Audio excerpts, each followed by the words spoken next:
to let everybody know in the past, there's been a few times where I've forgotten to hit record off the bat and missed some really, really cool information that people had. So just real quick, I'm going to get started here.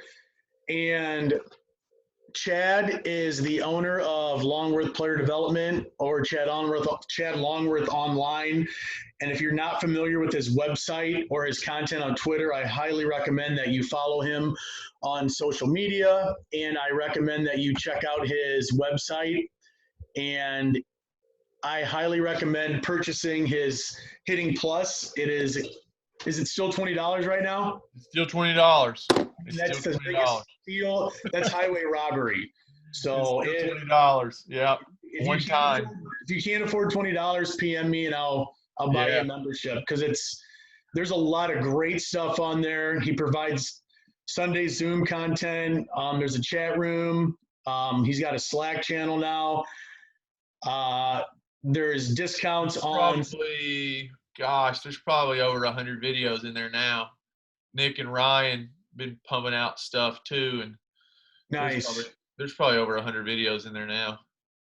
Yeah, and he's got so many free online sources. Like when we started getting more into softball pitching, I didn't directly pick Chad's brain, but I picked Rachel Folden's brain, and I picked some other softball people's brains, and they pointed me to Chad's stuff, and I've used Chad's stuff. Shelby McCombs, who pitched at Ohio State and played for the Comets last year, and has her own training facility.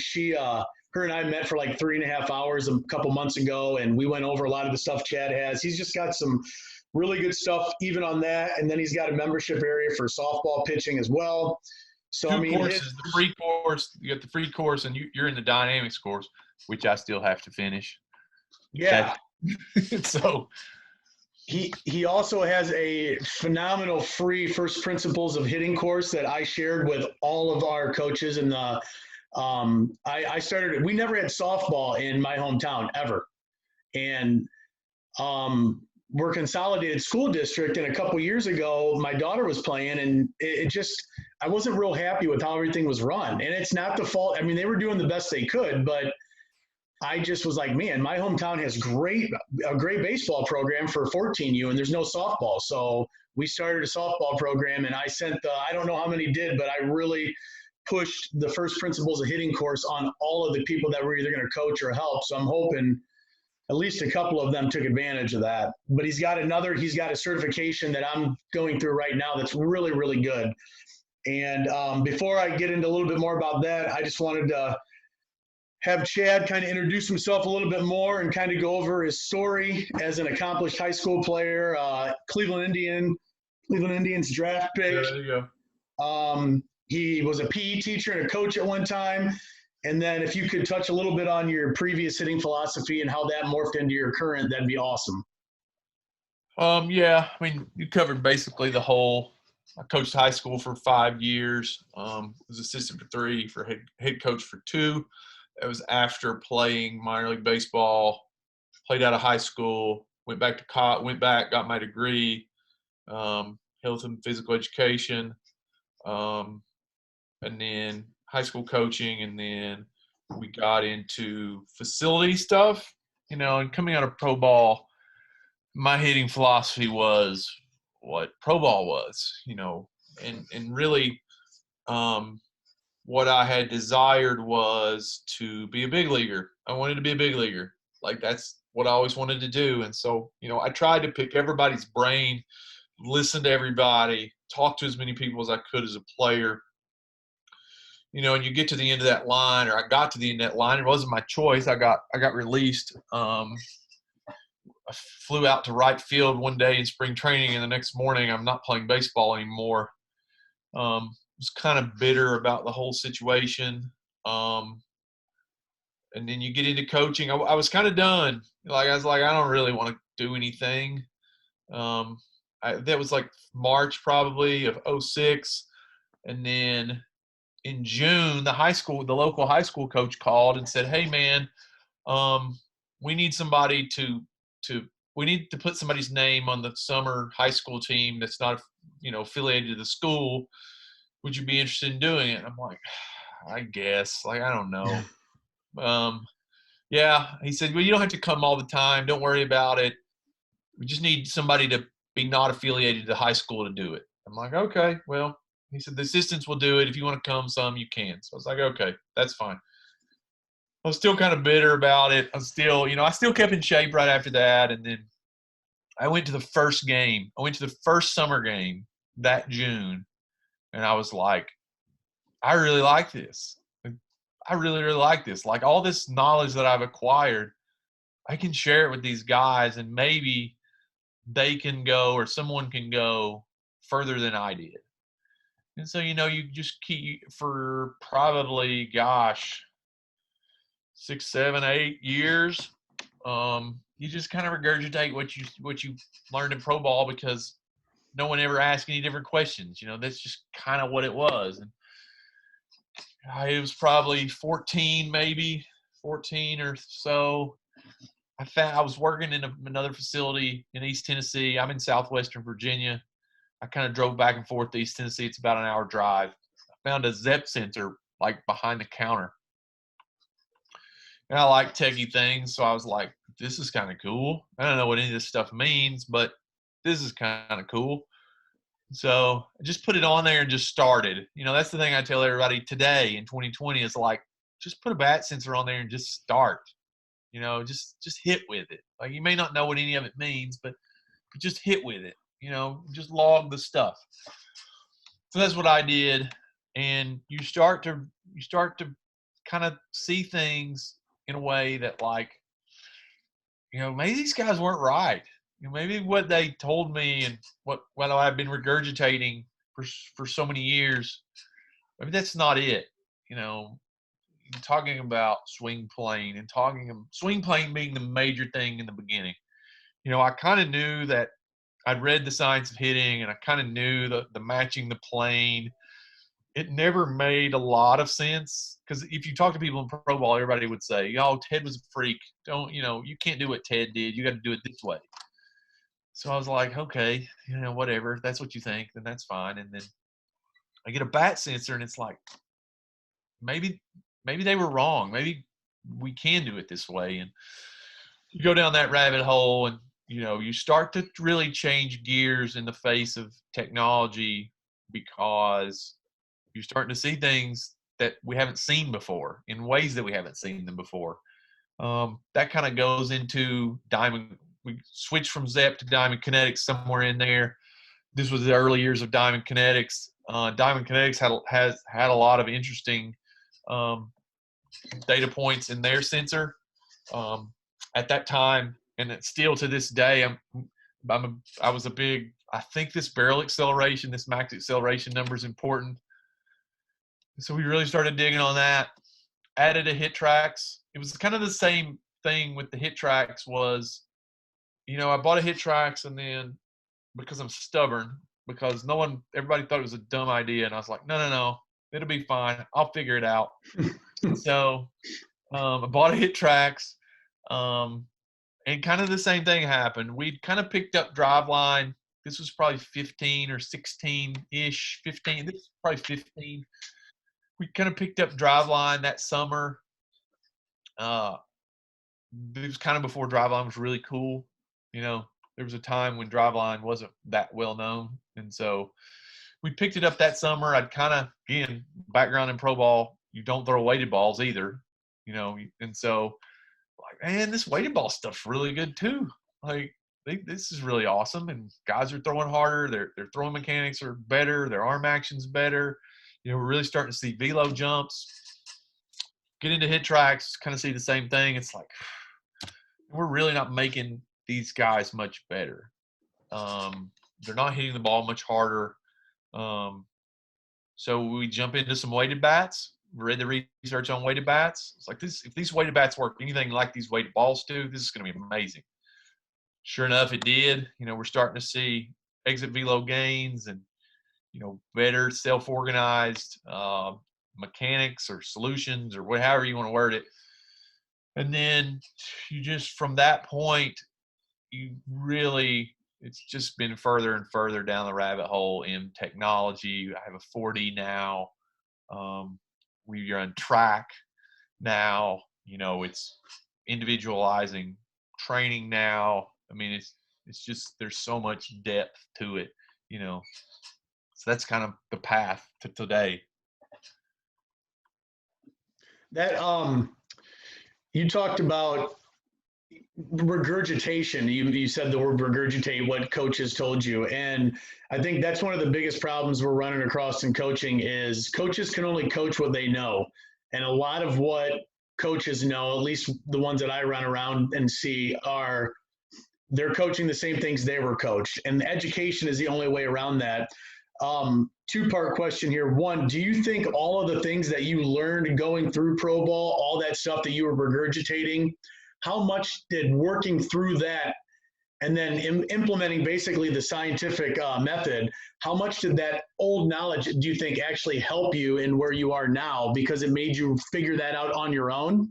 And then is there anything that we can do to help educate some of these coaches better to make it seem a little bit easier to implement better training methods? Because I think a lot of the big cop out is it's hard. I don't understand this, so it's scary, and I'm not going to do it because it just seems like too much. So maybe how much did all of that old regurgitation actually help you?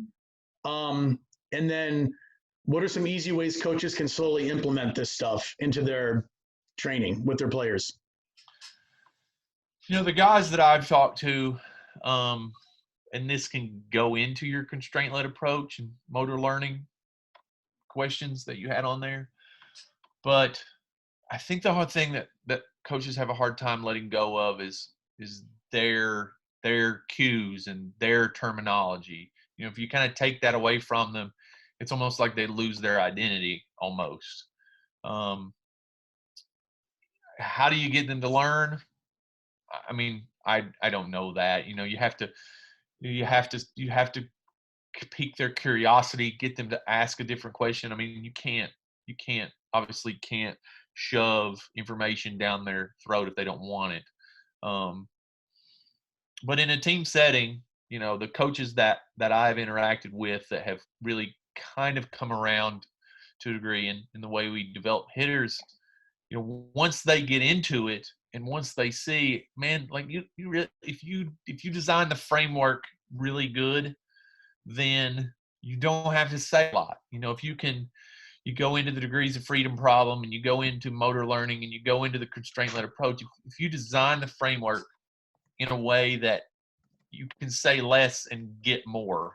And, once they see that and so once they see that and once they start to, I say, I encourage them, like, get you one piece of data feedback and get you one piece of paper. And you don't have to buy any account, just buy the sensor and you can like log everybody's bat speed, because most people are going to fall right into the bat speed bucket. They're going to fall into, they need to improve their rotational power. They need to improve their rotational sequencing. And they're going to fall right there most of the time. They need to improve their stabilization and deceleration. They just kind of need to fall into that bucket. And so once you get those guys and you get them just in a simple framework of, those, we talk about building blocks of training. That's actually in the lecture that I haven't done yet in the dynamics of hitting, is like the movement assessment and the building blocks of training. Once you get them a couple simple building blocks to that bucket right into bat speed, it's like, man, just do this and kind of let them self-organize under the intention of action of being hit the ball really hard, try to hit it hard and try to hit it up, not down. Whatever you want to call it. You want to call it a fly ball, you want to call that a line drive, you want to call that a ball over whatever you want to call it. It's just not on the ground, So once you get into that model and you get into that framework, there's really, and these guys say this, I mean, I don't know how you're trying to cue all these different players in all these different ways, and in all this time you could have probably said a lot less. And I think about myself back then coaching the guys, we had some players that were successful, but I'm not ashamed to say, like, they had to overcome me in a lot of ways, saying too much. It wasn't because of me. It was, in spite of me in a lot of ways, because I was in their way a lot. I was trying to cue them. I was trying to coach them, and I was trying to give them the perfect answer, the perfect solution, the prescribed mechanics to the problem. Before addressing the problem, we prescribe the solution, and that's quite backwards in how it needs to be done. You got to address the problem first and allow the solution to self-organize under whatever the problem is. Hopefully you can get it representative to the actual task that's in the game, but there's certainly a process to do that. Can you give everybody an example of, because a DK sensor is a super cheap way that anybody can implement technology and improve themselves. And it's very easy to use. The interface is simple to use without a membership. That's what we use, because you can use it very easily without a membership, and you can switch it from player to player. And we started off just by handwriting everything. Can you explain briefly, and then we'll get into a little bit more of what that is, but of the constraints-led approach. But can you get into how you could use the DK sensor maybe to bucket your players into two separate buckets of need, and then how you can use a constraint to fix each of those? So obviously, bat speed being a bucket that you can develop drill design for, and really bat speed and approach angle are kind of the umbrella. They're all the drills that we do. So we have like 5 or 6 buckets, but we have different sources of information that give us a more granular understanding of what's happening. But if you just have a sensor, then everything kind of falls under the umbrella of bat speed and acceleration, or approach angle, like positive, negative. Our constraint design is, we use backspin tees. And so I think the backspin tee, there's certainly other things that you can do if you don't have a backspin tee. But I think the backspin tee in itself, in a drill design, and I think you use backspin tee, right? Yeah, we do. Yeah. And I think the backspin tee itself, we hit plyo balls into a plyo wall, which goes into a constraint-led approach. It's an environmental thing for me. But it provides the constraint of getting into the position to hit it in the air. And so we use the backspin tee in all of whatever drill we're doing, whether it be, kind of a no stride, most constrained no stride, to a least constrained roll in, where we're trying to get the swing to sequence up the chain from the ground up with speed. And so, a couple other things we have, I've seen Jeff Leach tweeting about it here recently, the ladder drill. We do that in a more constrained environment, where we put like 3 pieces of tape on the plyo wall, and they kind of have to try to aim at these pieces of tape, simulating 30 degrees, 20 degrees, 10 degrees. If you had a net, or if you had something, even if you're using a long cage, you can mark that off. And we constrict. I'm not a tee work, like traditional tee. We do no tee work now. Like, we do no traditional tee work. There hasn't been a baseball hit off of a tee in our building in 5 years probably. But we do a lot of like constraint, task driven plyo ball stuff out of the tee, because I think and I've talked to Nick about this, there's a time when you're internal to your process, and there's a time it has to be externally driven. Getting to being externally driven, obviously, that's what you want in the game. But there's a time we have to try to feel certain things and do certain things. So, do you want me to talk about specific drills, or just kind of bucketing drills in general? No. I mean, I don't know if everybody, I want to make sure everybody understands like how important that is, and how we can go back to that later, because I want you to kind of go in just to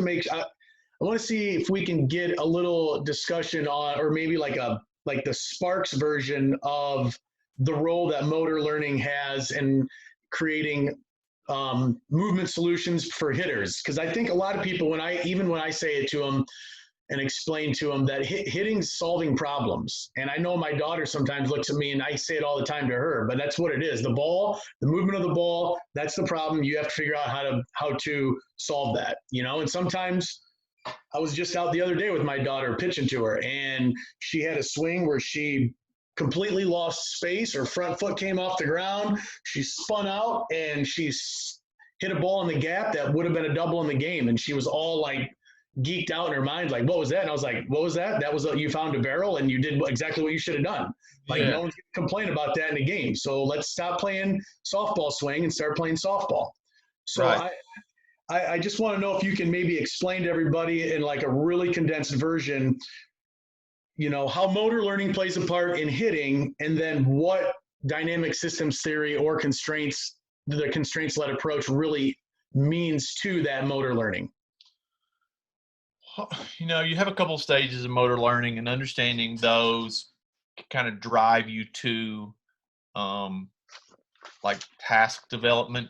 And so, early stage, my two kids, 8 and 6-year-old, we're very early stage motor learning, and what we're trying to do is just come up with any kind of solution. I mean, people that because I don't coach my kids' teams. People that coach my kids' teams, they don't say much to them because they think that I've got maybe this grand mechanical design for my kids. And two things: my early stage kids have never hit a ball off the tee, and I've never told them anything.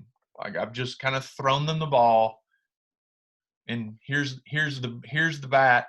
Try to go hit it far as you can, hard as you can, all the time. And in developing, you don't want to develop a swing. You want to develop, and you mentioned that, I think, multiple versions of a swing. And so, especially early stage, as many tasks as you can come up with. Like for my kids, when my kids are, because we don't have to behave when my kids are around. We don't have to do what parents perceive we should be doing. We'll push the netting back, and I'll lob balls over the office because we've got like a 14-foot ceiling with like a 10-foot office in it. I'll lob balls over the office, and we'll just kind of like call it dude perfect rounds, where we try to bounce it off things, and they have to move around and like get into a position where they have to hit.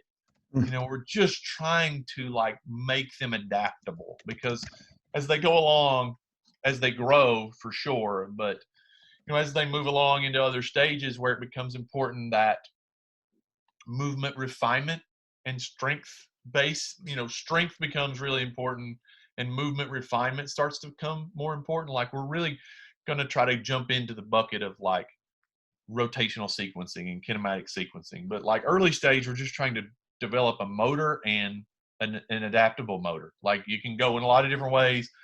They know where their hands are in relationship to the barrel. We change the bat implement, the length of the implement, the size of the implement, the weight of the implement, like all the time. I heard Trevor Bauer say that one time. Like, if you want to get good at throwing, or if you want to get good at pitching, you have to get good at throwing. And if you want to get good at throwing, you have to throw a lot of different things, not just one thing, but a lot of different things. And I always go back to, and people have heard me say this 100 times, like Franz Bosch, you don't learn movement by repeating the same movement over and over again. You learn the movement by distinguishing the difference between two different movements.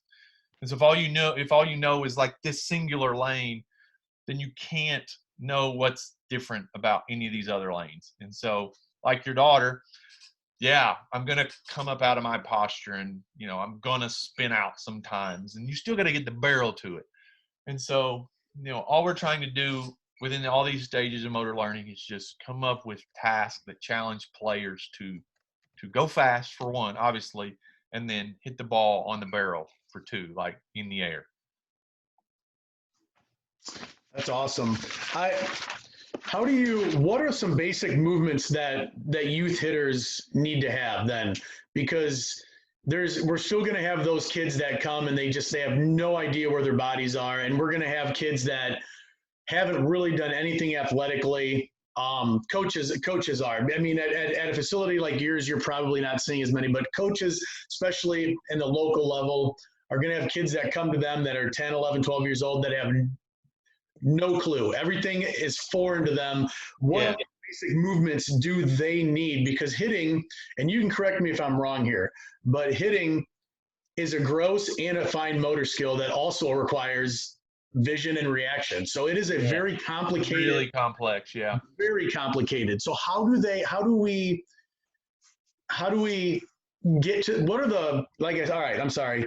What are the basic movements they need for their whole body that you would Yeah. kind of target in that I situation? mean, honestly, I do get them. I live in a place where there's not a lot of elite athletes. There's not a lot of elite genetics. There's not a lot of former big leaguers or even college players. So we get them in all different ways. I mean, usually I kind of show them where to stand, like kind of, stand right here, kind of hold the bat right here. And then honestly, I don't put the ball on the tee for them. I just kind of start throwing it at them. And I've found that the shorter the bat is, the closer that the where they're going to hit the ball is to their hands, they start to find contact a little more. So we always start them with a little shorter bat, like even a 23-inch bat or a 26-inch PVC inch, something that's shorter so they don't lose the end of it, you know, and they start to find contact more without instruction. I mean, I kind of instructed them on how to stand, be athletic, find an athletic base, kind of put your hands right here, but I don't want to give them too much information.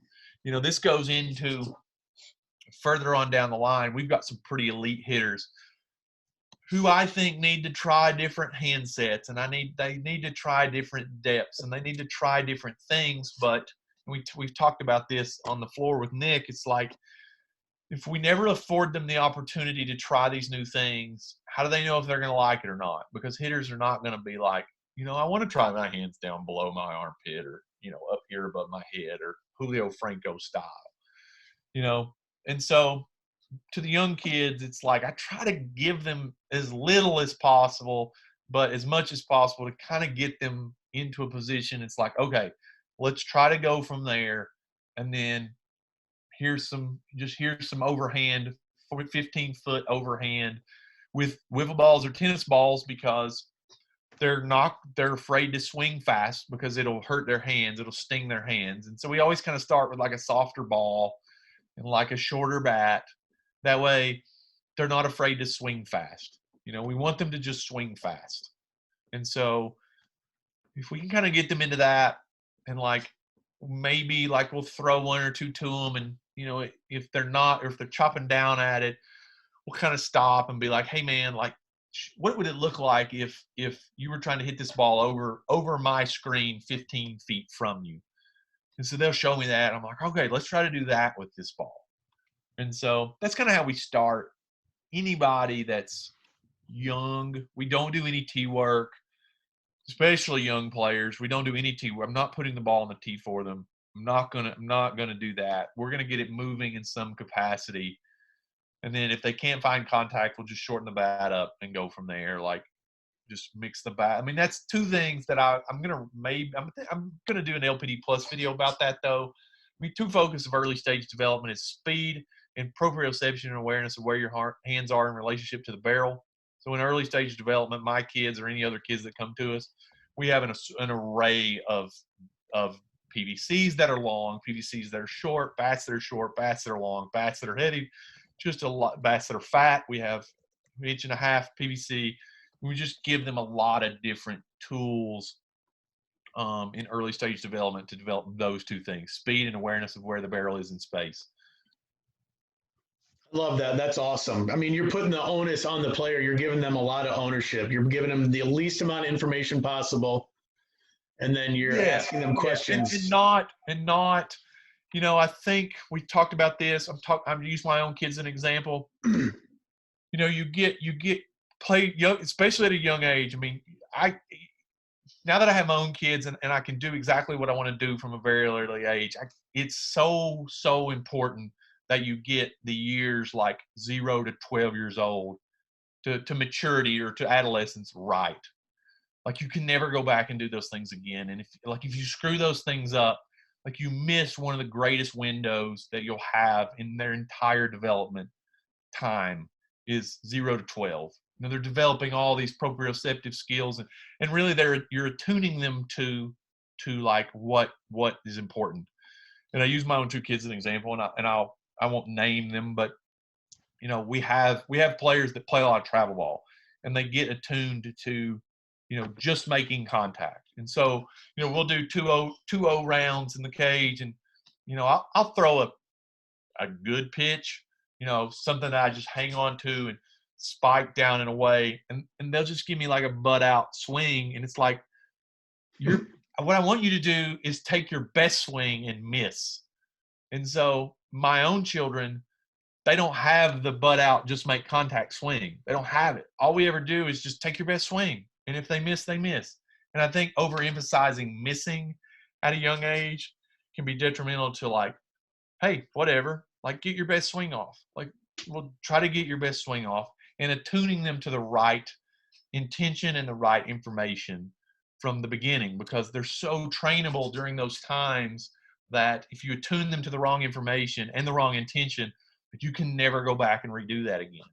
And what you get is butt out 2-0 swings in BP on a hit tracks where we're trying to PR your exit velocity and PR your distance, and you're giving me a butt out swing the other way. Like, what are you doing? Like, that's not your 2-0 swing. I think that goes back a lot to just general development with parents, because kids fall down and they get up, and then next thing you know, kids fall down and parents freak out, and then the kids. And again, that's why I've said it's cool to coach my own kids, because we don't have to worry about any of that. It's like, we're not going to overemphasize missing, and we're not going to overemphasize failure. And it's just like, give me your best swing, everyone. And my daughter's learning how to softball pitch too, and it's like, I don't do that either. I let one of the girls that trains the softball pitchers in our building that I write the programs for, I let her do it. But I've told her, I was like, do not overcoach her in any way. Just encourage her to move fast. We'll put the constraints in front of her, and we can do anything we want, because, like, I'm not going to be a problem.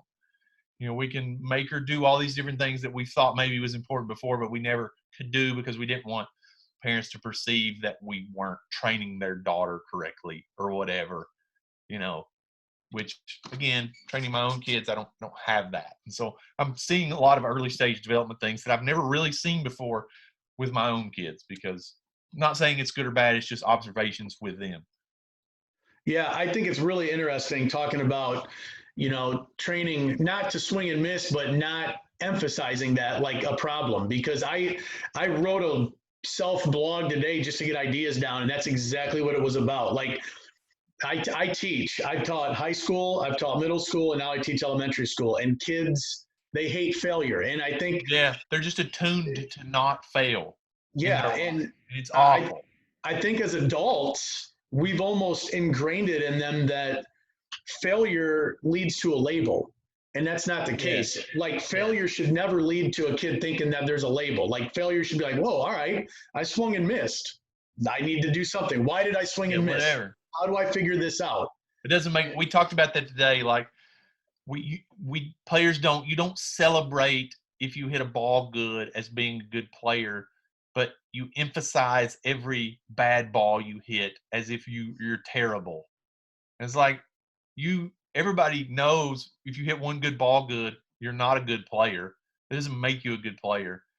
Why is the reverse true? Like, if you hit a ball bad, you're not a bad player. You just hit a ball bad. Like, that's just what it is. Like, baseball, you said it earlier, is incredibly complex. It's incredibly complex motor skill. And that's really the message that I wanted to get across in the dynamics of hitting and motor learning, is like, the complexity of the skill alone should just add patience to the whole thing, because it's incredible. There's so much stuff that you have to pack together in the short amount of time to come up with, something that's going to play. So going off that, I think one of the problems is, I think coaches, and it's not that they lack patience with the player, like, coaches lack patience in themselves. I want to make this kid super good. Yeah. I want you to be as good as you can, so I'm going to give you as much information as you can. Yeah. How did you govern that within yourself as you were making these changes to where your philosophy is now and where you are now as a coach? Honestly, I think that it's an understanding of motor learning. It's like we can't figure it out today. There's like nothing we can do. There's nothing that I can say. I think Franz Bosch said the body doesn't care what the coach has to say, or the brain doesn't care what the coach has to say, or something like that. It doesn't matter what I say. It doesn't matter what I say right now. I try to um, I try to observe players, and then I try to design things for the outcomes that I'd like to see. I don't emphasize that, like, hey man, I don't really like what you're doing right now. So I try to think about, like, all right, like, what kind of task can we put in front of them, or what kind of constraint can we put between them to get the outcome we would like to see without saying anything. What can you explain the three types of constraints and just give it one example of how you can manipulate each of them? Performer, task, and environment. Performers, it kind of is what it is. I mean, you kind of are what you are. Performer constraint will change as you grow. You'll get taller. Your arms will get longer. It just is what it is. Task is really kind of where we focus on. I classify environment maybe a little differently than some people do. My environmental task is somewhat, we talked about in the beginning, how we divide our training floor up and how we have like internal environment, external environment. Like, we don't do internal work in a cage, or if we were outside, we wouldn't do it on the field. We want them to piece together, like, when we're here, it's kind of see ball, hit ball, react. When you're over here, it is, if you want to work on your swing, or if you need internal fields or anything else, this is kind of the place to do it. Because once you leave this place, you have to shift your focus into see ball, hit ball. So that's environment for me. That's kind of how we change the environment. It's kind of an internal, external thing. Task is the big one. Task is the huge one. Task being backspin tee, task being a 45 open stance, a 45 closed stance, task being a vertical bat angle tee, like putting a tee in front of them to provide an opportunity to tilt and side bend versus push. Weighted bats are a task constraint. I mean, weighted bats are a huge task constraint for us as far as proprioceptive challenges and feedback to barreling the ball up. Plyo balls are a task constraint, like working on vertical bat angle drills and like basketball tosses and ball drop to getting the ball to go down. So they understand that without vertical bat angle, their mishits don't go up and down, they go left and right. I mean, the task constraints is kind of where the nuts and the bolts are, in this whole thing. Manipulating task constraints is like what I live to do every day. So that I think that is the crux of the traditional coach with the Q, and I'm going to set up my practice with, I'm going to do five. We're going to do 5 drills, and we're going to be at each one for 5 minutes, and this and that. Like, I feel like a lot of them are on the verge of it. They're just so uncomfortable to make that leap. Like, the cue you give them isn't wrong. It's the content of the cue, and the drill might not be wrong, but it might be wrong for one player and it might be right for another. Yeah. Like, they're right there. It's just, I don't know. It baffles me that like 100% of big leaguers that have ever made it are a byproduct of task and environment. Like, somewhere along the way, they don't know it, they don't realize it, but they're a byproduct of the task and environment that they came up in. Like, they had the right intention, they did the right things at the right time, they had the right constraints. They weren't even in the constraint-led approach, but timing constraints, like somebody threw the ball hard to them. Or Barry Bonds talked about, I don't know if you've ever seen the video of Barry Bonds where he talked about going to the park when his dad played, and the video is on YouTube. It's about choking up. And they ask him, like, why did you choke up? He's like, well, when I went to the park when I was young and my dad played, he swung like a 38-ounce bat. And if I was going to swing my dad's bat, I had to choke up. And And to me, that's not about choking up. That's about a weighted bat. And, Barry Bonds has probably one of the best, like, deep barrel turns ever. It's a byproduct of that. Like, it's not, he never internally, like, developed that. It was just, he had this 38-ounce bat when he was a kid, and he would choke up on it 6 inches, and then he would go and somebody would throw it to him, and he'd just try to hit it as far as he possibly could. And, like, that's just one example, but they're all examples of that. They're all examples of self-organized mechanics or solutions under task and environment. Like, they all are, regardless of what that. That's why Mike Trout can say, well, I swing like this, and he doesn't actually swing like that, because his swing was developed. The intention of his swing was developed so long ago that the motor pattern and the motor solution is in there. It's like, doesn't matter what he says. Like, here comes the ball, here's the problem, and he finds the solution in his most optimal way as a byproduct of task and environment. Of, he's 27 now. And so, like, those formidable development years, he just did the right things at the right time. I'm not saying it's lucky, but it's like elite genetics obviously plays a role in it, but, like, doing the right things at the right times under the right constraint and the right task is gonna solve everything. Like, because we got to get to the task that's represented to the challenge in the game, which is hitting the ball against somebody that's trying to get you out. And so, understanding all of those things, it's like, it's not going to matter what cue I use. It's just about task and environment. Like, what can I challenge hitters to do and be externally focused, but self-organize their swing within a framework. I mean, we talk about, in the dynamics of hitting, we kind of laid out some swing flaw stuff, and, maintaining posture or creating depth, or there's certainly those things, but it's like, all of those things we can manipulate a task to try to achieve an outcome, versus verbalizing, hey man, like, stay in your posture longer, or something like that. Yeah, because stay in your posture longer. If they don't have the movement ability to do that, they're not going to be able to do that. Like, if they can't do a pelvic tilt or hip hinge, or an overhead squat, overhead squats overhead squats kind of our go-to. If you can't overhead squat correctly, then you're probably not going to hip hinge correctly. And if you're not going to hip hinge correctly, then you're not going to get into hitting posture consistently. And then it's just going to be some manufactured thing. So addressing it from there, and then leading into, like, its task, environment, strength, mobility, and mental makeup makes up into that too. Like, can you compete in the right frame of mind? I think that's in the first principles of hitting. It's like, the goal is to get players to, like, compete in flow. Can they just flow? Everything. Can they just compete in a silent mind? Like, can you just take a deep breath, have nothing in your head, just, my only thought is just locate the ball and try to put a swing on it. One of my goals sometime here in the near future is to set our facility up where there's one place where that's all you do. Like, we don't have that now because we share space with so many coaches. Kids are coming in, but I want, where our machine is, I'm like, I want this to be like, when you step in here, it's compete. Like, that's all you're doing. You're just kind of how our floor is. Yeah. And I think that's really, really, it's like the whole thing. Like, your bedroom is for two things.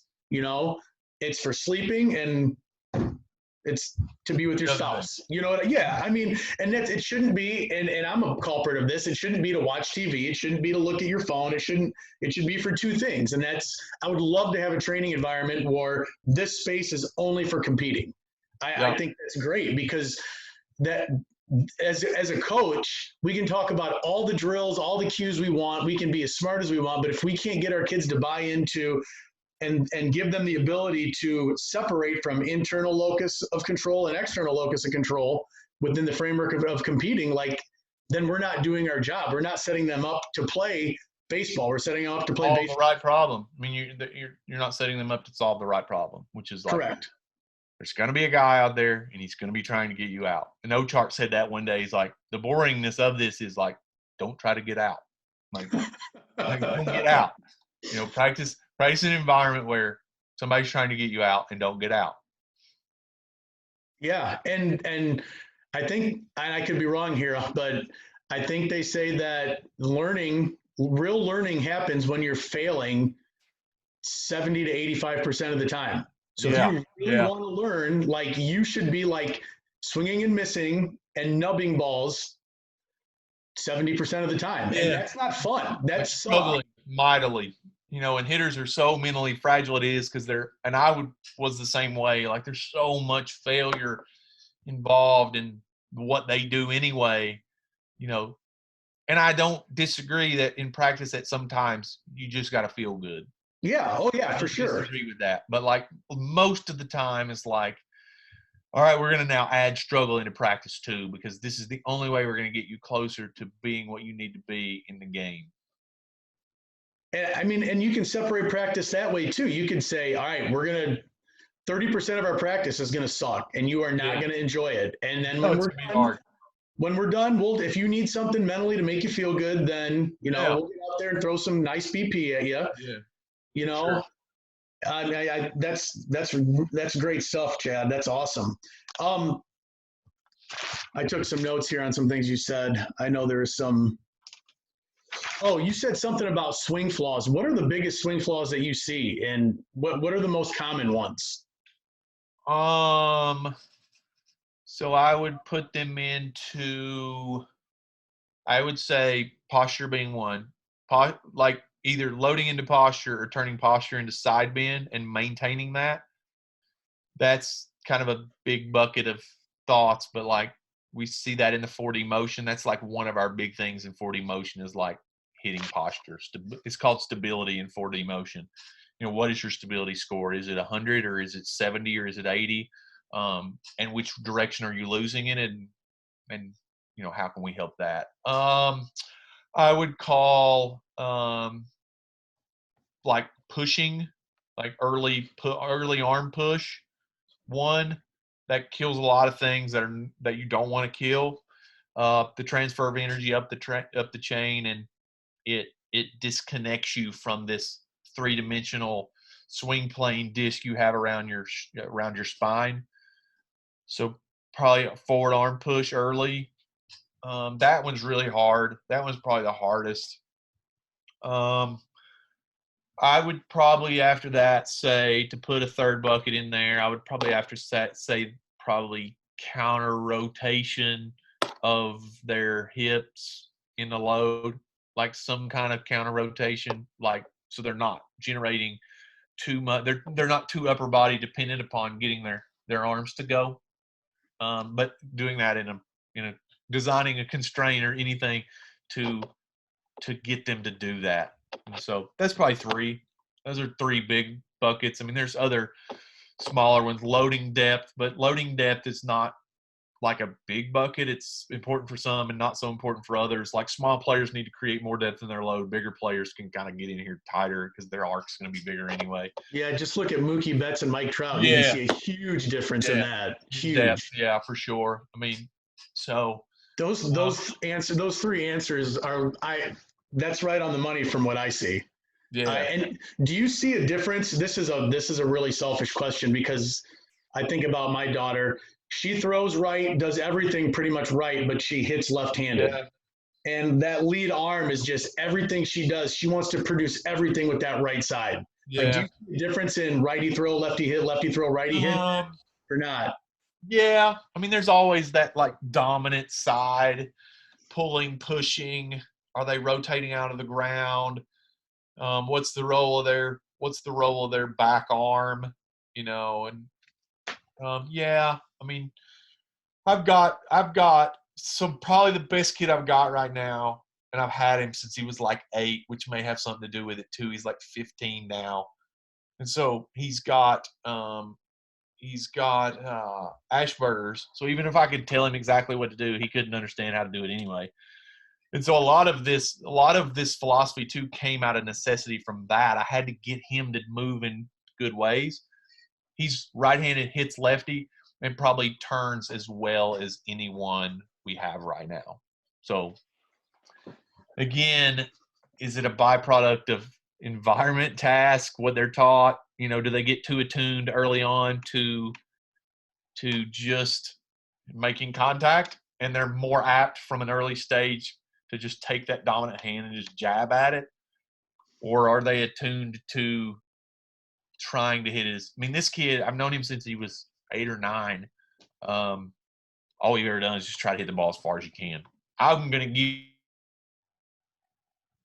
that with, like, all I really want you to do is, and we're, he's interested because I had him in early stage and I have him now, and it's like there are some things that he just needs to do better, and he's really challenging because he has just challenges mentally, like he can't internalize things. And so because he can't internalize things and create feels to things, it's like everything is task challenge. Like everything. We have to create task challenge for everything. It's not like you can't tell him. It's like, okay, I want you to do like this step back crossover drill, and I really want you to try to feel like that sinking into your rear hip and that front hip counter rotating back. He would have no idea what I was talking about. Like he would have no idea. And so it's like everything is task challenge. And so he is like the byproduct of task and environment for me because, again, he couldn't understand anyway, but he's righty-lefty that just he turns better than all the righty-righties. He turns better than all the lefty-lefties. I mean, he turns tighter. He pivots better. Like, I don't know why that is. It just – yeah. Probably because he tried to swing hard for like 7 years in a row. And he never had anybody, even if somebody tried to overcue him, he couldn't understand it. Understand. So like he couldn't do it. He can't feel it. Like he doesn't know. It's like some people have compensations that make him perform better, and that's his special power. Yeah, like he doesn't know. Like that's what I've told his dad one day. I was like, well, you don't have to worry about like his coach messing it up because he's going to tell him what to do, and he's going to have no idea what he's talking about. He's just going to be like, there's the ball. I'm going to try to hit as far as I can. That's all we've done. Do visuals help him or not? No. I mean, he's not really like.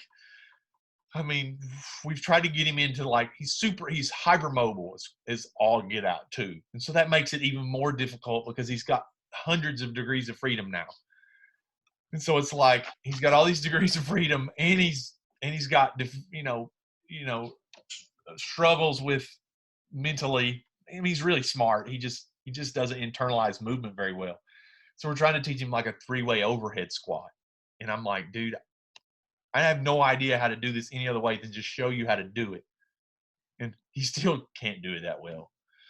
But again, he swings it pretty good. If he'll just get strong now. That's all that matters. Yeah. Yeah. What's your thought or theory on, because most players are righty throw, righty hit, so we're always rotating on the same side. Yep. Do you think there's a naturally built-in benefit for stabilization and injury prevention for players that throw right, hit left, throw left, hit right, because they're rotating both sides of their bodies? They're getting volume on both sides? I never really asked that question. We try to hit both sides of rotating with med ball throws. Yeah. We just try to do it with med ball throws. We do med ball throws every day. And I know Chris do that non-dominant side with med ball throws. Obviously, the volume is not the same, but we do try to do it. We've got swing speed sticks. I've seen people say you got to do swing speed sticks both ways, but to me, it doesn't have to be that specific. Again, that's another Franz Bosch specificity thing.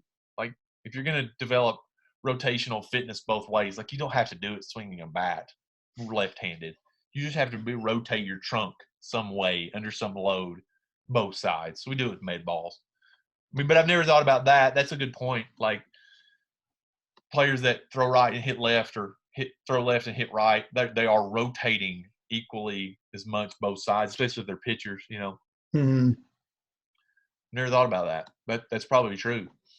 Yeah, I mean, I've always wondered that, and I've tried to pick some people's brains on it. And I know Cressy recommends, with conditioning athletes, he says if you want to condition an athlete and they're a rotational athlete, have them throw med balls on their non-dominant side because they need that.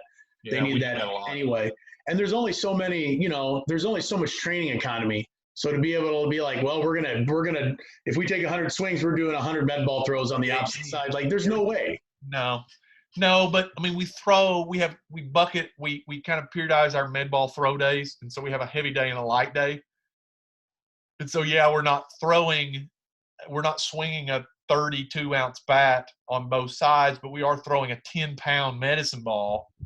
So the load's got to matter. The volume may not be the same, but the load's got to compensate for some of that. I got to believe, you know. Right, right.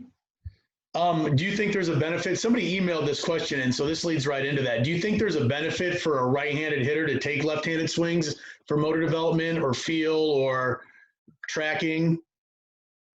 Yeah, I mean, especially early stage where you're just trying to figure out where your body is in space.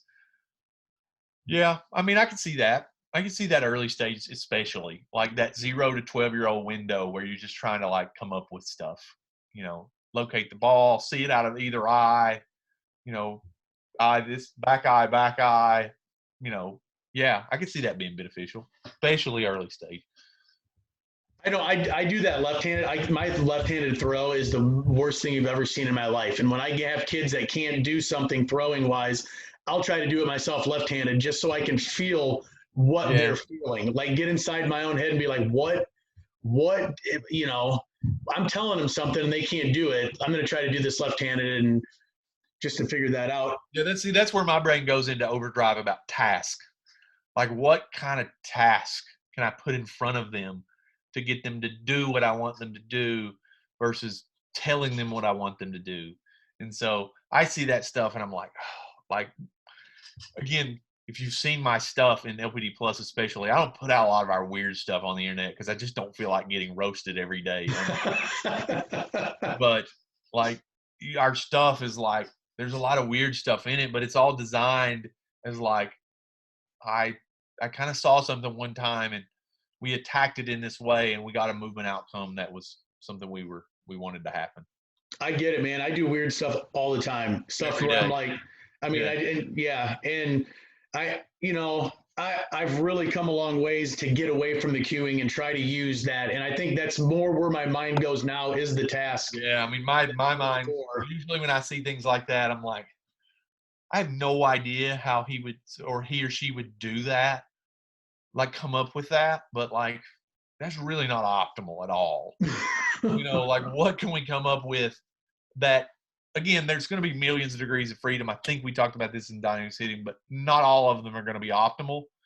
How can you provide a structure to eliminate some of the more suboptimal movement solutions and get them into more like, here's kind of a framework where you can find it, so that's where I go when I see stuff like that.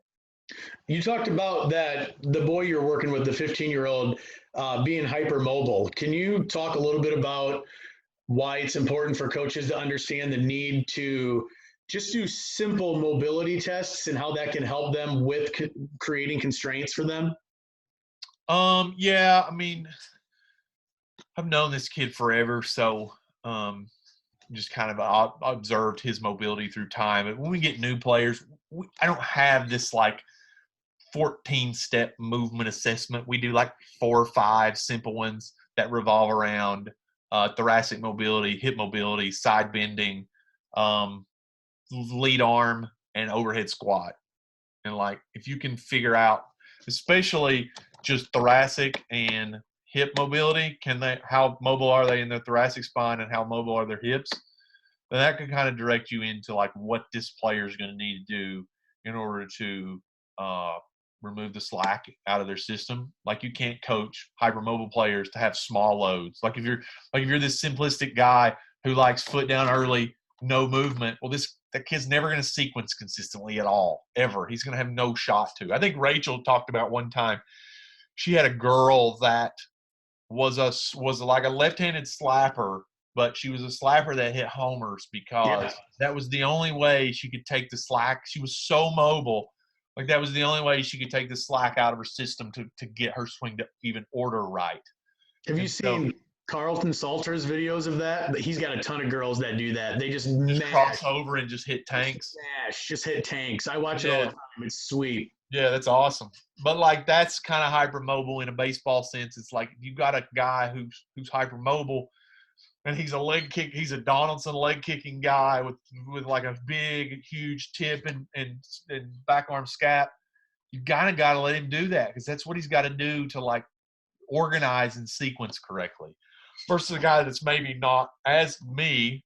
I was never a hypermobile guy at all, and so my movements would have been more in the Pujols Goldsmith world than the Donaldson world. I wouldn't have been, not because I didn't like the style, but it didn't fit my movement profile at all. Rachel talked about that last week with us. She talked about how she loves players with bat tips, but she I couldn't. love it. Like if I have a swing bias, it's that. Like I love flow and I love bat tips, and it's not for everybody. Like I know that I never tell anyone how they should load. Like we try to afford them opportunities, especially if based upon their movement profile. Like I try to afford them opportunities to find things they like. Like, how do you know if you're a leg kick guy if you've never leg kicked? Or how do you know you're like a no stride guy if you've never done that? And so we just try to give them drills almost to like do those things. Like, man, I really like that. I really like that move. I'm going to try to do that when I'm hitting. I love it. I love it. I don't want to steal up any more of your time tonight. I'm gonna Good. Actually, nobody's here. My wife's over at some friend's house, and my kids are spending the night at a friend's house. So bachelor pad, man, you're killing it. There's no one here. Does before we let you go, then does anybody have any questions they want to? I mean, I'll let you turn your mics off if you guys have any questions for Chad. Shoot now. This is a great time, I guess, to kind of ask him. I think because a lot of the stuff that I had originally planned to talk about, like Chad said, man, we could talk 3 days about this stuff, and he's right. Like the role that motor learning has in hitting and motor development and problem solving and all that. I mean, we can go on for days. Yeah, I mean, just the motor learning in simple is like it's never going to be as simple as just telling somebody what to do. It's never going to be that simple. Motor learning itself is not that simple. And especially if you combine it on top of the complexity of a task as hitting, the solution's never going to be simple. Sam, did you have a question? Did you have your hand up there? No, Chad, this is Sam. Yeah. You over there. I was going to ask, I missed half the meeting, so I didn't know if you had discussed the importance of testing, throughout your training programs. I took Chad's program to one of our middle school teams. I actually kind of used you as an example earlier. This is one of the guys that we trained. We talked about how to reframe coaches' minds a little bit. And I kind of use you as an example as like, once you kind of understand the structure and the framework, there really is no other way to coach a bunch of kids in that environment. Like if you give them the task, then let them all self-organize and figure it out. I mean, you could probably speak to that. Yeah, absolutely. When we brought it to when I coach a homeschool team, so very non-athletic kids that saw ridiculous increases, of course, because they were non-athletic. They did not have good mobility, and but once they saw those numbers, they were hooked. They were hooked to the training, the understanding. They still don't understand it, and quite honestly, I tell Chad all the time, I'm still about like at 30 to 40% of the knowledge, that he feeds me, but it's amazing. My son Carson had come to Chad about 20 months ago, and we discussed this a couple months ago that, you don't see it on a day to day and a week to week and a month to month. And I said, hey, it's 18 months later, and my son's exit velocity has increased by 18 miles an hour from 60 to 78. He just pulled down 70. Knocking on the door of 80 now. Don't give him a little more credit than that. He's hitting. I mean, his exit velocity is 80. I mean, it's ridiculous. His pull downs are 76. He's 13 years old, and when he came in, he was throwing hard for a 12-year-old. He just turned 12. For a 12-year-old throwing 60 off the mound and pulling down about 61, 60 was pretty good. But I mean, those are ridiculous numbers, and it's just hard to appreciate. But when you come, and just he had to change his motor, and that was such a hard thing, because every parent wants to come in and just expect, like, I'm going to take a 30-minute lesson from you, and then whatever happens that weekend will determine if you're a good programmer or not. And that's not how it is. Yeah. I mean, Yeah. we don't have a time frame on our floor either. We just come in, and when you're done, you're done. Like, it's not 30 minutes. It's not an hour. It's not an hour and a half. It's not 2 hours. It's like whatever you need. It's typically 2.5 hours. Yeah. Yeah. I think that's one of the hard things I think with most private facilities is, you know, you almost feel like the first time you see a kid, you've got to sell them on your program instead of being like, look, this is all the data that I have from the last 5, 10, 15, 20 years that's showing what we can do. And then the other thing is, you know, and Chad, maybe you can answer this. How do you balance, look, we need to build your engine, but you can't hit a wet paper bag. You know, how you can't hit your way out of a wet paper bag, or you couldn't hit water falling out of a boat. How do you blend those two things if a kid just cannot make contact? I love your idea of the short bat. I wrote that down in really big letters because I think that's a tremendous task. Yeah. I mean, again, you understand. We just go back to the concept of motor learning. Like, you couldn't instruct him how to get his barrel to the ball over and over again. You just can't instruct those things. Patience for one. I mean, we always prioritize speed, patience for one, and then we change the proprioceptive challenge a lot to them. I mean, we just don't sacrifice. I mean, I promise, like, we have. I'm not saying that we have 100% success rate, but like a lot of kids that come in that maybe have those difficulties, without saying much, they don't have them for a long time. You know, they start to figure out, all right, well, here are my hands, and like, here's my bat, and I'm going fast, and they start to hit it. I mean, we just don't dummy it down at all. Like, there's not a 7-step process on a tee. We don't, especially for early stage kids, we don't put the ball on a tee at all, because as soon as it starts moving, the problem is different. And so, do they find some things off the tee? Yeah. I mean, do they figure out how to rotate a little bit? Yeah. But it's like they could have just figured that out while figuring out how to solve the problem and adapt to the ball.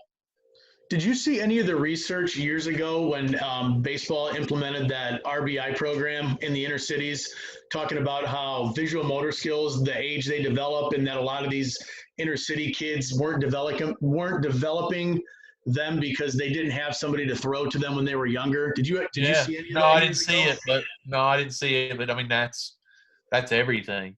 I mean, I just can't tell people enough, especially people with young kids. It's like Tim Gibbons. Tim like went viral 2 weeks ago with his 1-year-old hitting the ball over the fence. Did you see that line drive pro? Yeah. Yes. Like, I told him, I said, Tim, I'm going to take 1% credit for this homer because I goaded you into throwing your kid's tee away like 6 months ago on Twitter. Like, I told Tim, I'm like, I know he's won. Throw the ball to him, flip it to him, like throw balloons to him, throw beach balls to him, throw anything to him.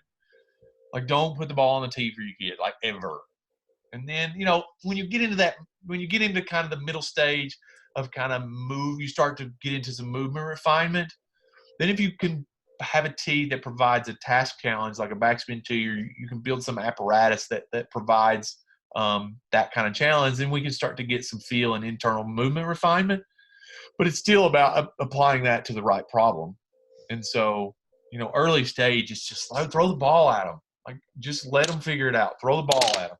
And Sam won't tell you this, but like a lot of Carson, his son, a lot of what he got previously wasn't anybody's fault. It's just like he got a lot of like movement coaching, like move this way or do this or do that. And it's like he came to us, and it's early on. It's like, I'm not telling him much. Like, I'm not saying a whole lot. Like, we're just kind of throwing stuff at him and challenging him to go fast and adapt. And, you know, like you said, it's hard to see day to day or week to week or even month to month. It's like, is this even working? Then you pull his computer up, and his exit velocity is up 20 miles an hour in 18 months. It's like, and he's just moving athletically, and he's flowing, and he's competing, and like, I didn't have to say a whole lot. You know, it was all this design that went into that. And that's hard to, I mean, Sam would tell you, I suck at selling that. Like, I suck at it. I'm awful at it. Like, I can't tell people that. You know, I just want people to like come and be like, man, let's just attack the problem. Let's attack the right problem in the right way with a first principles mindset of we're going to hit. That's why I developed the first principles course, was because we need to have the right conversation from the beginning. Like, we can't start the conversation from a style bias or, prescribing the solution without even having the right, answers for the outcome, which is hit the ball hard and hit the ball in the air. After that, and then that's kind of where the space between where that ends and dynamics of hitting begins is kind of where we went with that. So where do you take that when you're working with a college athlete or a more elite level athlete that has a lot of that already developed? Is there another stage of that, or how do you attack that? So I talk about this a lot.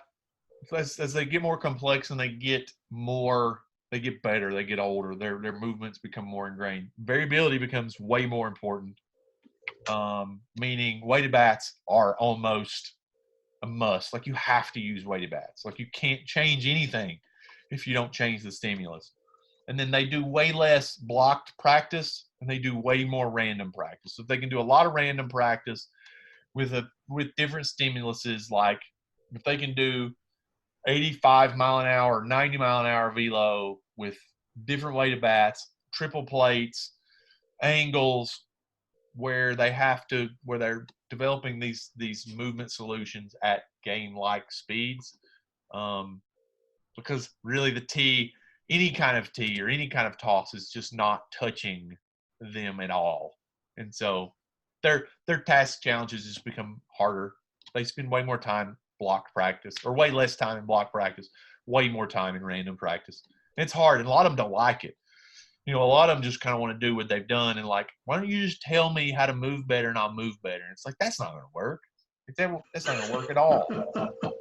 Have you watched The Last Dance on ESPN? So I'm the least patient person on the planet. I have not started The Last Dance yet. I'm going to wait till it's about 8 episodes in, and then I'm going to watch it All like of them. today. Well, Jordan talked about that. I lived it though. So kind of, yeah. He talked about, somebody asked him, how he was able to just maintain his energy at all times, and he said, my practices were way harder than anything in the game.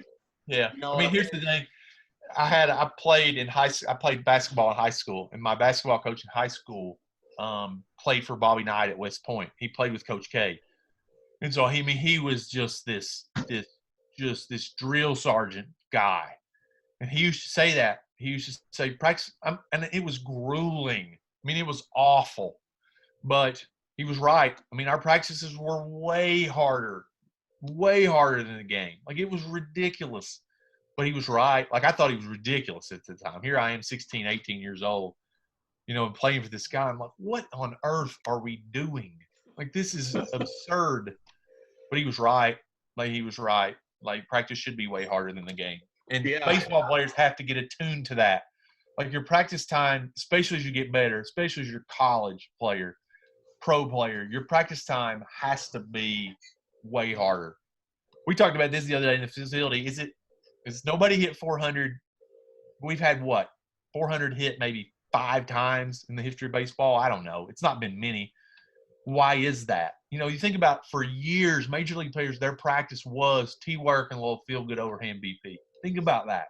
Think about what they had to compete against, and think about that was the accepted practice. And I think still in professional baseball, it's more prevalent now, but we are still struggling with, like, the day-to-day practice of, like, I'm going to offset this machine like 40 degrees this way, and we're going to shoot this thing 90 miles an hour, like, deep in the zone, and you're going to have to come up with something. And you're going to suck a lot. But if you can do this and start finding the barrel, the game is going to become a lot easier, especially off guys now. I think guys are striking out not because they're trying to launch the ball in the air. Their practice environments just aren't hard enough. Do you buy into I've seen some guys talk about, and they're high-level coaches at the major league level, talk about having to balance the volume of that. Like, our game swings I've heard our game swings are our practice swings, because we can't pump 95 at a guy 7 days a week in practice and then expect him to compete at game time too. It's just too much. Do you buy into that? I get that too, but it's still, the answer is not just overhand BP and T-work. Right. I agree. I mean, there can be a there's balance. some middle ground to all Yeah. of that. That somebody's going to hit 400 because they're just going to get that balance right. You know, nobody's hit 400 because we haven't gotten that balance right at all.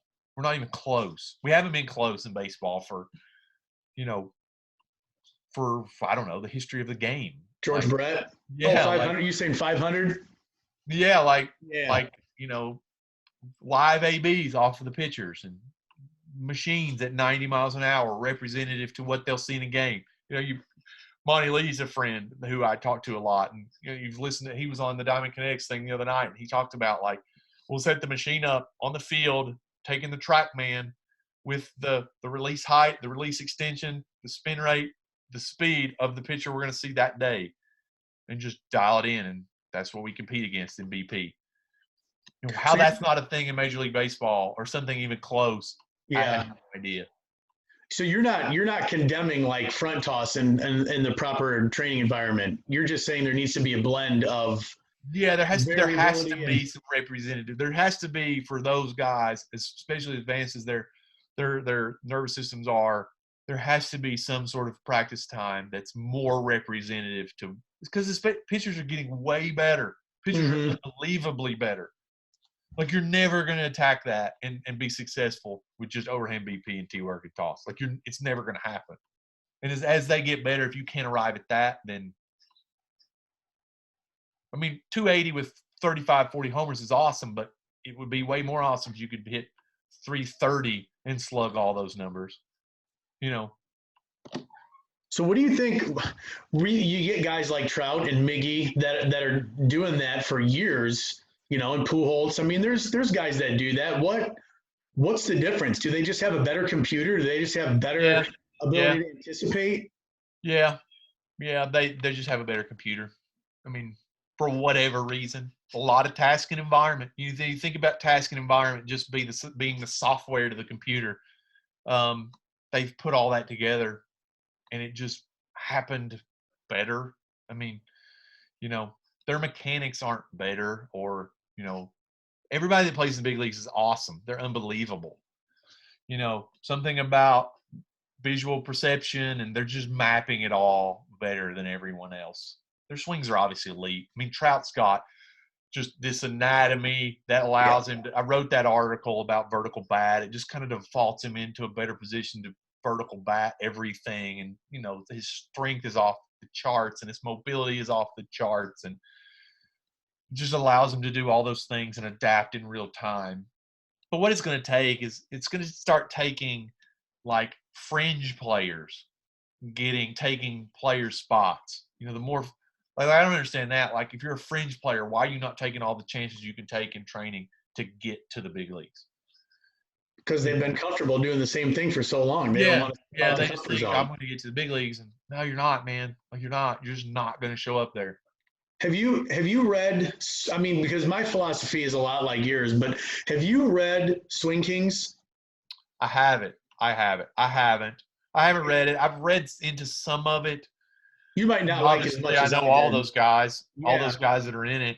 You know, So where do you where do you how do you marry the two? You know, how do you marry where you're coming from with motor development, movement solutions, you know, dynamic systems theory? How do you marry that with the fact that these guys are able to make these small swing changes? Is it that they had all of that past training basically led them to that, and there was a flaw, and then they fixed that flaw, and all the previous training just clicked because of that? yeah, I think it's that. You know, you talk about those guys too. I mean, Doug Ladd is unbelievable. Justin Turner was there. I mean, Justin Turner hit like 330 in college, like hitting grounders, Yeah, basically. He was yeah, an unbelievable hitter.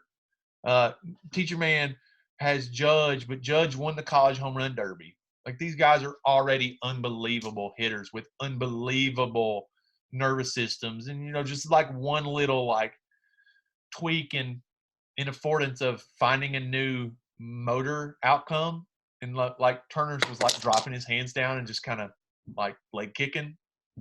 But you can do that. He could have done that in drill design 5 years ago every day. It's like mm-hmm. I'm just gonna mess around with some stuff. I don't think hitters explore themselves enough. It's like we've got a couple of hitters that are really have a chance to be really, really good. And I think I like one of them hits with his hands high, but I think they're too high. But I can't tell him where to put his hands. Like, I don't know what he likes. So we've really kind of like we've really tweaked our drills to like now we're doing some low hand drills for him, hoping like he'll find something within there. It's like, man, I kind of like my hands right here, kind of in that Justin Turner style. It's like we're trying to get him to that, but like giving like we Julio Franco drills, we Josh Donaldson drills, we high hand drills, Bellinger, hit like your favorite player drill, That's what I wanted to hit like every single major leaguer. Like I wish I would have just went up every time and just hit, and I would practice that when I was going. And, yeah. I mean, I hit more homers in the neighbor's yard with a backwards hat trying to be King Griffey Jr. than anyone. I'll never forget when I was 16, I hit a game-winning home run in a tournament, and it was 2-0, and I was like, I'm going to hit like Albert Bell because he was my favorite player. Yeah, I went through that. Yep. Smash, and I probably should have just kept doing stuff like that, but I just in my mind, every swing was so high stakes. I had to use the same exact swing I practiced every single day. I mean, again, we could go down a rabbit hole of like game theory and stance design, and again, just thinking training you should do the Albert Bell where you start here and you kind of get to there, and you kind of Bellinger or you Justin Turner. You should try all these things and just come up with a solution to hit the ball as hard and far as you can all the time. And you may stumble into something that works. I'm not those guys do amazing work. Like those guys are so good, but it's like that's not how motor learning happens for most people. And so attacking it from a motor learning perspective is like, I'm going to read that book, but it's like taking these prescribed movement solutions and using these guys as an example is really not what I do. Like, it's not that's not how I attack problems. That's not what I do. I respect all these guys and all of their work, but we're kind of going at things that differently. Well, it's just, it's you can compare it to like, GPP to SPP. Like you have to have GP. You've got to have the motor learning aspect of it first before you're fine tuning one small thing that could be a big difference. And there's a huge difference. Yeah, I think Sam. I think it was early on. Sam said, like, what are you doing? And I'm like, that's a good question. I said, have you ever heard coaches say he has it? And he said, well, yeah. I said, I try to train it. Like I try to get guys to have it. So that's what we're trying to find is it. He said anybody can coach a kid with it. I'm the one that gives them it. Yeah. Yeah, and to give you an idea of how challenging sometimes Chad's session is, Friday we had a kid that pulled down 91, 76, and 63. All three of them are 13 years old. Wow. You had a 13-year-old pulling down 91? He's got a chance to be really good. Wow. Yeah. He plays on my team and my travel team. And it's crazy the different, kids that come in there. We had a 12-year-old last year, 12 years old, pulled down 81, right, Chad? Chad held the gun. Yeah, I held the gun. I give everybody a hard time about that. Especially Chase. Yeah, but I mean, it's a challenging thing, but to see some of the, the programs, and each kid starts to realize that they have their own path. If you're going to try to. It was. Like Sam and I have talked about this. Like, I can't accept if you're not born with it that you can't get it. I can't accept. That's not an answer for me. Like my own genetics, my dad played Division I college basketball. My mom was athletic. My mom's family was athletic. So I was kind of born with a nervous system that was maybe more adaptable to sports. Like I can't accept if a kid not genetically born with it, he can't get it. And so that's kind of all of this in a nutshell. Good stuff, man. I love it. Chad, I can't thank you enough for spending your time with us tonight and providing us with some awesome answers and great insights and just motivating all of us to want to go find out more. Yeah. I mean, you're never going to know it all, and you can't. there's just, again, it's motor learning. Like, you can't know everything. There's just too many things to know. And so I hope that helps. For sure. I think it did. I want to thank everybody for coming. I did record it. I will load this up either tonight or tomorrow. And when I put it on YouTube, I will post on Facebook and Twitter. Before we go real fast, Chad, where can they find more information from you? I'm on Twitter. I spend a lot of time on Twitter, C Long Baseball on Twitter. My website, we're putting a lot of content into the website, trying to blog more. I'm trying to spend less time on Twitter, honestly. I'm trying to spend less time in the toxic nature of Twitter. So I'm trying to blog more. I'm trying to write more blogs. I've written the Joey Votto blog in the last week, the Trout one, the Bat Speed one. Nick's writing a lot of blogs. Chase is writing blogs. So we're trying to blog more. That's Chad Longworth online. Instagram is C Long Baseball. Facebook, I don't spend a lot. I mean, I spend some time there, but I spend most of my time, if I'm on social media, on Twitter. So go to his website, buy his Hitting Plus. It's $20 right now forever. So go do that. All right. Thanks, Chad. Your man. See you.